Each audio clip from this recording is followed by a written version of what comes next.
No compromise. உங்க சைடுலயும் எங்க சைடுலயும். GT Holidays, South India's #1 travel brand. உங்க toilet cleaner Bison toilet cleaner குவாலிட்டியை விட பெட்டர்னு நிரூபிச்சா உங்க மொத்த பணமும் ரீஃபண்ட். இப்போது 79 ரூபாயில். Merry Christmas and Happy New Year from the Chennai Silks.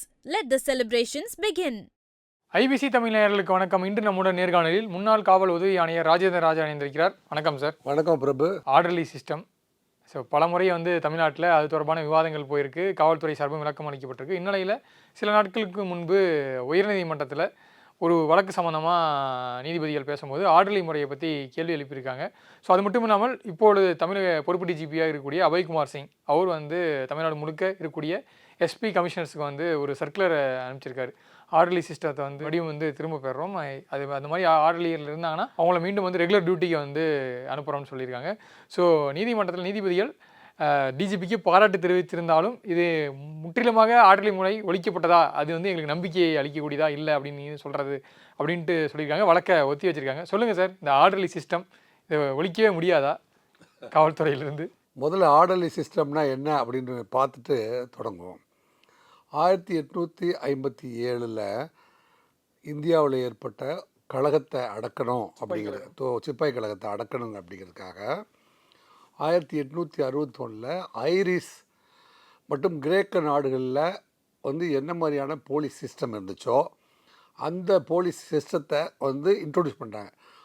அதுக்கு முன்னாடி வரைக்குமே இங்கே காவல் அப்படின்னு ஒரு படை, காவல் படை, மேஸ்திரிகள் மற்றும் கிராம பஞ்சாயத்து சபை இருக்குது பார்த்திங்களா, அதை பாதுகாக்கிறதுக்கான காவல் படை அல்லது ஊர்காவல் படை, இந்த மாதிரியான சிஸ்டம் தான் இருந்துச்சு. ஸோ 1861 ஐரிஷ் மற்றும் கிரேக் என்ன மாதிரியான போலீஸ் படை இருந்துச்சோ அவங்க இந்தியாவை கண்ட்ரோலில் கொண்டு வர்றதுக்காக இன்ட்ரொடியூஸ் பண்ண சிஸ்டம். அப்படி காவல்துறை ஆங்கிலேயர்களால் இங்கே நிறுவப்படுகிற பொழுது அவங்க ஃபுல் ஃப்ளெஜ்டு வசதியோட, தட் இஸ் முழு வாய்ப்புகள் வசதிகளோட கம்ஃபர்டபுளாக அவங்க இருந்தால் தான் இப்பேற்பட்ட ஒரு மக்கள் தொகையை கண்ட்ரோலில் கொண்டு வர முடியும். அப்படிங்கிறதுக்காக அவங்களுடைய சிஸ்டத்தை அப்படியே இங்கே இன்ட்ரடியூஸ் பண்ணாங்க. அந்த சிஸ்டமே அப்படி தான் இருந்துச்சு. அந்த சிஸ்டமே அந்த துறைக்கு, அந்த டிஸ்ட்ரிக்ட் இன்சார்ஜ் போலீஸ் ஆஃபீஸருக்கு கண்டிப்பாக 2 பேர் இருப்பாங்க. எஸ்பி ரேங்கில் இருக்கவங்களுக்கு, ஆமாம், எஸ்பி ரேங்கில் இருக்கிறவங்களுக்கு 2 பேர் இருப்பாங்க. அவங்க என்ன செய்வாங்கன்னா அவருடைய பெல்ட்டு மற்றும் டெலிஃபோனை, இப்போ அவர் உட்காந்து எழுதிட்டே இருப்பாருங்களே, அவருடைய டெலிஃபோன் அட்டன் பண்ணணும். அவருடைய அப்போல்லாம் அவருடைய குதிரையை மெயின்டைன் பண்ணணும். அவருடைய குதிரைக்கு கொல்லு போடணும், குதிரையை மெயின்டைன் பண்ணணும். ஸோ அவங்க அந்த 2 பேருமே போலீஸ் டிபார்ட்மெண்ட்டை சேர்ந்தவங்க தான். ஆமாம், 2 பேர் எலிஜிபிள் அப்படின்னு போட்டு அதுக்கு மேற்பட்டவர்களையும் அவங்க கையில் வச்சுருந்தாங்க. 1947 சுதந்திரத்துக்கு பிறகு நம்ம போலீஸ் ஸ்டாண்டிங் ஆர்டர் அப்படின்னு ஒன்று நம்ம கொண்டு வந்துட்டு அதை கொஞ்சம் நம்ம மாடிஃபை பண்ணி நம்ம சிஸ்டத்துக்கு கொண்டு வந்தோம். அதுக்கு முன்னாடி ஆங்கிலேயர் சிஸ்டம் தான் இருந்துச்சு. அந்த சிஸ்டம் அதாவது உதவியாளர்கள் மட்டும் அவர் ஆர்டர் போடுறது மட்டும் பர்சனலாக போடுற ஆர்டர்லின்னா என்ன, ஏற்கனவே போலீஸ் ஸ்டாண்டிங் ஆர்டர்னு ஒன்று இருக்குது, இந்தியன் பீனல் கோடுன்னு ஒரு சட்டம் இருக்குது, லோக்கல் அண்ட் ஸ்பெஷல்ஸ்லான்னு தனியாக அது மக்களுக்காக போடுறது. இவர் இந்த பேனாவை எடுத்துகிட்டு வா, இந்த குதிரையை பிடிச்சிட்டு வா, அல்லது இந்த பேப்பர் எடுத்து மடித்து வை, இந்த தபால் பாக்ஸில் போட்டு வா அப்படின்னு சொல்கிறதுக்கு, அதாவது அஃபிஷியலான ஒர்க் இல்லாமல் பர்சனல் ஒர்க்கை யூஸ் பண்ணுறது, இவர் மட்டும் பண்ணுற ஆர்டர் அது ஆர்டர்லி அப்படின்னா என்ன, இப்போ தனிநபருக்கு உதவுற மாதிரி, தனிநபருக்கு போடுற உத்தரவுக்கு கீழ்ப்படுகிறவர், அதான் ஆர்டர்லி. இன்னைக்கு வரைக்குமே ஒவ்வொரு ஐபிஎஸ் ஆஃபீஸருக்கும் 9000 அப்படின்னு போட்டு 9000 சம்பளம் கொடுத்து அவர் தனக்கான அசிஸ்டண்ட்டை கேம்ப் ஆஃபீஸில் வச்சுக்கலாம். அது ஒரு பேவாக கொடுக்குறாங்க. கவர்மெண்ட்டுக்கு சேங்ஷன் பண்ணிட்டு இருக்குது. அந்த 9000 + 9000க்கு 2 பேர்த்த வச்சுக்கலாம். அவர் ஆனால் இது வரைக்கும் தமிழ்நாட்டில் வந்த முதலமைச்சர்கள் என்னங்க, அதாவது காவல்துறையை உள்துறையை நான் எடுத்து வச்சுக்குவேன் அப்படின்னு இருந்த அதிகாரிகளுக்கு, இல்லை அப்படி உள்துறையை முதலமைச்சரே வைத்துக்கொள்ள வேண்டும் அப்படின்னு நினச்ச எந்த முதலமைச்சருக்கும் இவ்வளவு இதை ஸ்டடி பண்ணி பார்த்தாங்களா அப்படின்னு கேட்டால் இல்லை. எம்ஜிஆரை தவிர எம்ஜிஆர் காலத்தில் தான் 1974க்கு பிறகு அவர்கிட்ட இந்த சிஸ்டம் போய் சொல்கிறாங்க. 77 ஆட்சிக்கு வராரு. ஆமாம், 77 ஆட்சிக்கு வராரு. 77 ஆட்சிக்கு வந்தோடனே அவர்கிட்ட சொல்கிறாங்க, சார் இது கலோனியல் சிஸ்டத்தில் இன்ட்ரடியூஸ் பண்ண போலீசிங், அதில் வந்து இப்போ வந்து இது வரைக்குமே வந்து இந்த சிஸ்டம் ஃபாலோ பண்ணுது. அதிகாரிகள் வீட்டில் வந்து சமையல் பண்ணுறது, துடைக்கிறதுலாம் கான்ஸ்டபிளரி ஒர்க் இல்லை. கான்ஸ்டபிள்ங்கிறது வந்து சட்டம் ஒழுங்கை பாதுகாக்கிறதுக்கான ஒரு நபர். இதுக்காக ரெக்ரூட் பண்ண ஒரு ஆளை சமையல் பண்ணுறதுக்கும், பேப்பர் துடைக்கிறதுக்கும், வீடு துடைக்கிறதுக்கும், அல்லது உதவியாளர்களாக பயன்படுத்துறது. That is constable. இந்த சென்ஸு அவருக்கு வந்து கான்ஸ்டபிளுக்குன்னு இந்த டியூட்டிஸ் ஆஃப் கான்ஸ்டபிள்ஸ்னு ஒரு மேனுவல் இருக்குது. அந்த டியூட்டிஸ் ஆஃப் கான்ஸ்டபிள் மேனுவலுக்கும் இவர் பார்த்துட்டு இருக்கிற டியூட்டிக்கும் சம்மந்தம் இல்லை அப்படின்னு தான் எல்லோரும் வந்து கிளைம் பண்ணுறாங்க. இந்த பப்ளிக் லிட்டிகேஷனுக்கு வர்றவங்க அல்லது கேஸ் போடுறவங்க, ஃபைல் பண்ணுறவங்கலாம் நினைக்கிறது என்னென்னா, டிஸ்கிரிப்ஷன் ஆஃப் அந்த கான்ஸ்டபிளுக்கான கான்ஸ்டபிள் என்ன பண்ணணும், கான்ஸ்டபிள்னால் என்ன பண்ணணும் அப்படிங்கிறதுக்கான வடிவமைப்புக்கும் அவரை பார்க்குற வேலைக்கும் சம்மந்தம் இல்லை அப்படின்னு இருக்குது. இதை வந்து தான் யாருமே வந்து பிரித்து பார்க்கவே இல்லை. எப்போ 1950லேருந்து 1977 வரைக்கும் யாருமே வந்து இதை படித்து பார்க்கல, அல்லது அதை பிரித்து ஆய்ந்து பார்க்கவில்லை. இந்த சிஸ்டம் இப்படியே தான் இருக்குது, நல்லா கம்ஃபர்டபுளாக இருக்குது, அது போயிட்டுருக்கட்டும் அப்படின்னு விட்டாங்க. அப்போ தான் 5/9/1979 புரட்சி தலைவர் எம்ஜி ராமச்சந்திரன் அவர்கள் உள்துறையில் கூப்பிட்டு, என்னப்பா இது நான் பார்க்குற துறையாச்சு, என்ன நடக்குது, இது கான்ஸ்டபிளுக்குன்னா என்ன டியூட்டி அப்படின்னு கேட்குறாரு. கான்ஸ்டபிளுக்கு இது தான் டியூட்டி சார். இப்போ இதுக்கு அப்படின்னா, அப்போ இது வந்து கான்ஸ்டபிளுக்கு உதவி கீழ் நிலையில் இருக்கிற ஒரு உதவியாளர்கள் அவருக்கு தேவைப்படுது according to police standing order. எப்போ ஐரிஸ் வந்து 1861 வந்து காவல் சட்டம்னு ஒன்று போடுறாங்க, காவல் சட்டம்னே ஒன்று இயற்றுறாங்க. அந்த சட்டத்தில் இவங்க 2 பேருமே எலிஜிபிள். அவங்களுக்கு 2 பேர் எலிஜிபிள். அந்த 2 பேர் எலிஜிபிள்ங்கிறது வந்து கான்ஸ்டபிளாக இருக்கணும். சுதந்திரத்துக்கு பிறகு அது கான்ஸ்டபிளான ரெக்ரூட் பண்ண ஆள் வந்து அதை பார்க்கணுமா, அல்லது கான்ஸ்டபிளுக்கு கீழ்நிலையில் இருக்கிறவங்க பார்க்கணுமாங்கிறத பிரித்தாய்ந்து பார்த்த ஒரே முதலமைச்சர் அப்படின்னு சொன்னால் எம்ஜி ராமச்சந்திரன். அவர் வந்து 5/9/1979 ஜிஓஎம்எஸ் நம்பர் 2231 அந்த ஆர்டர்லி சிஸ்டத்துக்கு வந்து அவர் என்ன சொல்கிறார், ஆல்டர் பண்ணுறாரு. எப்படி சொல்கிறாரு, அதை அபாலிஷ் பண்ணல.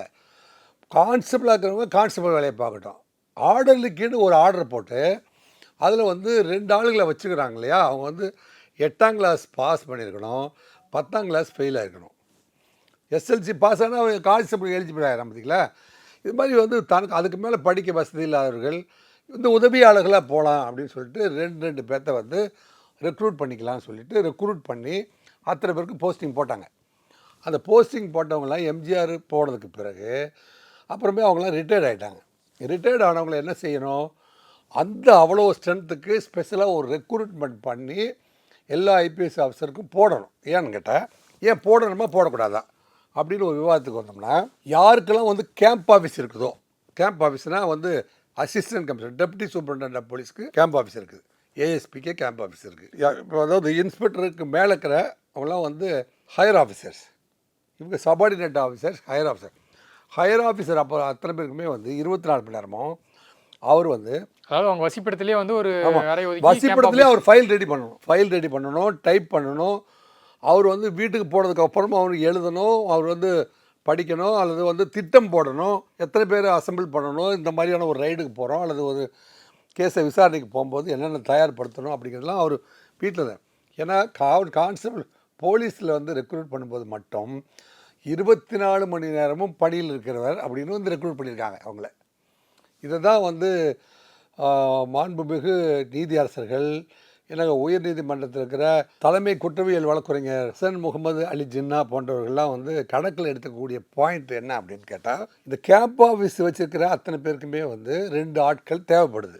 அரசாங்கம் வந்து அதற்கான ரெக்ரூட்மெண்ட்டை பண்ணி அந்த ஆளுகளை அங்கே போடாமல் இருக்கிறதுனால என்ன செய்கிறாங்க, அவங்களுக்கு கையில் கிடச்சது யாரால விருப்பப்படுகிறாரோ அந்த கான்ஸ்டபிளை கூப்பிட்டு அங்கே வச்சுக்கிறாங்க. இந்த 2022 ஹைகோர்ட் வந்து ஆர்டர்லியில் வந்து திரும்ப பெறணும் வந்து ஒரு உத்தரவு போடுறாங்க சார். ஆனால் இது வரைக்கும் தொடர்ந்துக்கிட்டு இப்போ சமீபத்தில் மறுபடியும் நீதிபதியில் வந்து முழுமையாக திரும்ப பெற்றாச்சா எனக்கு நம்பிக்கை இல்லைன்னு சொல்லி ஒரு கமெண்ட் கொடுக்குறாங்க. ஆர்டர்லி ப்ராசஸ் எப்படி சார் நடக்குது, ஃபஸ்ட்டு எப்படி வந்து உள்ளார போவாங்க, எப்படி சூஸ் பண்ணுறாங்க? ஆர்டர்லி வந்து சூஸ் பண்ணுறதுலாம் வந்து இது வரைக்கும் யாரும் பேசலை, இருந்தாலும் நீங்கள் கேட்கறதுனால சொல்ல வேண்டியிருக்கு. இது வந்து யாரெல்லாம் வந்து விருப்பப்படுற கான்ஸ்டபிள்ஸ் இருக்காங்க பார்த்தீங்களா, ட்ரைனிங் முடிச்சுட்டு தமிழ்நாடு ஸ்பெஷல் போலீஸ்லையோ அல்லது வேறங்க இருக்கும்போது அதை இந்த மாதிரியான வேலைக்கு இந்த மாதிரி ஐஜி வீட்டுக்கு 2 பேர் வந்து உதவியாளர்கள் இல்லாதனால 2 ஆட்கள் தேவைப்படுறாங்க அப்படின்னு அவங்க வந்து தகவலை சொல்லுவாங்க. அப்படி தகவல் சொல்லும்போது யாருக்கு விருப்பம் இருக்கிறதோ, ஆர்டர்லைன்னா இவங்கெல்லாம் வந்து பேசுகிற மாதிரி வந்து விருப்பம் இல்லாத ஒரு ஆளை எனக்கு டியூட்டி, எனக்கு ஸ்டேஷன் டியூட்டி பார்க்கணும், எனக்கு ஆசையாக இருக்குது, ஆனால் வந்து நான் கட்டாயப்படுத்தி ஆர்டர்லேயே கூப்பிட்டு போகிறாங்கன்னா யாரும் இருக்க மாட்டாங்க. அப்படிலாம் கிடையாது. யாருக்கு விருப்பம் இருக்கிறதோ, என்னங்க இது மாதிரி வந்து எஸ்பி வீட்டில் 2 பேர் போட வேண்டியிருக்குது, ஏஎஸ்பி கிட்ட 2 பேர், டிஎஸ்பி கிட்ட 2 பேர், அல்லது ஐஜி கிட்ட 2 பேர் போட வேண்டியிருக்குது அப்படின்னா கவர்மெண்ட்டு அந்த உதவியாளர்களை ரெக்ரூட் பண்ணி ஸ்பெஷலாக போடாததுனால இவங்க வந்து இங்கேருந்து 2 பேர்த்த எடுக்க வேண்டியிருக்கு. அவங்களுக்கு வந்து 2 பேர் வச்சுக்கிறதுக்கான எலிஜிபிலிட்டி போலீஸ் ஸ்டாண்டிங் ஆர்டர்லேயும் இருக்குது. அதனால அவங்க வச்சுக்கிறாங்க. ஆனால் வச்சுக்கிறது வந்து கான்ஸ்டபிளை வச்சுக்கலாமா வேணாமா அப்படிங்கிறது தான் இப்போ மேட்டர் டிஸ்பியூட். அப்போ இதை முடிவெடுக்கிறது தமிழக முதலமைச்சர் அல்லது போலீஸ் ரெக்ரூட்மெண்ட் போர்டு இருக்குது பார்த்தீங்களா. போலீஸ் ரெக்ரூட்மெண்ட் போர்டு தனியாக ஒரு போர்டு ஆரம்பிச்சாச்சு. அப்போ இவங்களை வந்து இந்த உதவியாளர்கள்னு ஒரு ரெக்ரூட்மெண்ட்டை அவங்க பண்ணி அத்தனை போலீஸ் ஆஃபீஸருக்கும் அந்த வேக்கன்சியை ஃபில் பண்ணிட்டா கான்ஸ்டபிள்லேருந்து எடுக்க வேண்டிய அவசியம் இருக்காது. காவல்துறையில் வந்து இப்போ வந்து வேலை சுமை அதிகமாக இருக்கிறதுனால இங்கே இருந்தால் வந்து 3 ஷிஃப்ட்லேயும் போட்டு உயிரை வாங்குறாங்க. இதை விட நம்ம அவர் வீட்டுக்கு போயிட்டோம்னா, அதிகாரி வீட்டுக்கு போயிட்டோம்னா ஒரு நேரம் சமைச்சு வச்சுட்டு ஓடி போயிடலாம். அப்படிங்கிறதுலும் இந்த வேலை சுமை தாங்க முடியாமல் விருப்பப்பட்டு போகிறவங்க தான் வந்து அங்கே இருக்கிறாங்களே ஒழிய. இல்லை சார், இந்த இடத்துல உங்களுக்கு சின்ன கேள்வி என்னன்னா, நீங்கள் சொல்கிறீங்க சர்வீஸில் இருக்க ஆஃபீஸர் வீட்டில் ஆர்டர்லியாக வந்து கான்ஸ்டபிள்ஸ் ஒர்க் பண்ணுறாங்கன்ட்டு. எனக்கு தெரிஞ்சு நான் நேரடியாக நிறைய வீடுகளில் பார்த்துருக்கேன், ஓய்வு பெற்ற காவல்துறை அதிகாரியாக இருப்பாங்க. ஆனால் அவங்க வீட்லேயும் வந்து காவல்துறை சர்வீஸில் இருக்க கான்ஸ்டபிள்ஸ் அங்கே வந்து இதே மாதிரி 2 பேர் இல்லை 3 பேர் வந்து அவங்க பர்சனல் வேலை பார்க்குறதுக்கு இருக்காங்க. சர்வீஸில் இருக்கவங்கன்னா கூட ஒரு நியாயப்படுத்த முடியும், ஏன்னா அவங்க சர்வீஸில் இருந்தாங்கன்ட்டு. ஓய்வு பெற்று பல வருடங்கள் ஆகியும் அவங்க வீட்டில் வந்து இந்த மாதிரி கான்ஸ்டபிள்ஸ் இருக்காங்களே, அது எப்படி, அது எந்த அடிப்படையில் அவங்க இருக்காங்க சார்? காவல்துறையில் 24 மணி நேரம் பணியாற்றுறாங்க. மற்ற துறையிலலாம் பார்த்திங்கன்னா 8 ஹவர்ஸ். காலையில் 10 மணிக்கு ஒரு ஆஃபீஸர், பேங்க் ஆஃபீஸர் எடுத்துக்கங்க, மற்ற எல்லா ஆஃபீஸர்ஸையும் எடுத்துக்கங்க, டாக்டர்ஸ் கூட எடுத்துக்கங்க. பகல்னா பகல் டியூட்டி, நைட்னா நைட் டியூட்டி. இல்லை கம்பெனிஸில் ஒர்க் பண்ணுறவங்க பகல்னா பகல் டியூட்டி, நைட்னா நைட் டியூட்டி. ஆனால் காவல்துறைக்கு மட்டும் 24 மணி நேரம் டியூட்டி. அதே சமயத்தில் காவல்துறை சேர்ந்தவர்கள் வந்து என்ன செய்கிறாங்கன்னா, அவங்க ஏற்கனவே பதிவு பண்ணப்பட்ட வழக்குகள் இருக்குது பார்த்தீங்களா, அந்த வழக்குகளில் பல்வேறு நீதிமன்றங்களில் போய் சாட்சி சொல்ல வேண்டியிருக்குது. ஓய்வு பெற்ற பிறகும் அவர் வந்து என்ன செய்யணும், he has to attend the courts. அவர் ஏற்கனவே பதிவு செஞ்ச வழக்குகள் அத்தனை பேரையும் அந்த சிடி ஃபைல்ஸை ஒரு காப்பியை வாங்கி வச்சுக்கிட்டு தயார் பண்ணிக்கிட்டு, அது ஆபத்தான வழக்குகளில் கூட அவர் வந்து போய் வந்து நீதிமன்றத்தில் சாட்சி சொல்லிட்டு திரும்பி தனி நபராக வந்தார்னு வைங்களேன். அவர் மிடுக்காக இருந்து பழகிப்பட்டு அப்புறம் சுற்றிலும் கான்ஸ்டபிள் பாதுகாப்பாக இருக்கும்போது கைது பண்ணியிருக்காரு. இல்லை சார், இப்போ ஒரு சிங்கிள் மேனாக போய் அவ்வளோ பெரிய குற்றவாளிக்கு எதிராக சாட்சியை சொல்லிட்டு அவர் தனி மனிதனாக இறங்கி வந்தா சார், அது சட்டக்க பாதுகாப்பு இருக்குமா? இல்லை சார், என்னன்னா ஒரு டிஜிபி ரேங்கில் இருக்காங்க, இல்லை ஐஜி ரேங்கில் இருக்காங்க. ஏடிஜிபி ரிட்டையர்ட் ஆகிற வரைக்கும் ரிட்டையர்டுக்கு முன்னாடியா பின்னாடியா? ரிட்டையர் ஆனதுக்கப்புறம் சொல்கிறேன். அவர் என்ன ஐஓவா இருந்திருப்பாரு ஒரு வழக்கில். ஐஓவா இருக்கவங்க வந்து இன்ஸ்பெக்டர் ரேங்கில் இருக்காங்க, டிஎஸ்பி ரேங்கில் இருக்கவங்க. அவங்க போயிட்டு டெப்யூட்டி சூப்பரிண்டென்ட் லெவல்லையும் எஸ்பி லெவலில் இருக்கிறவங்களுக்கு தான் அந்த மாதிரியான வழக்குகள்.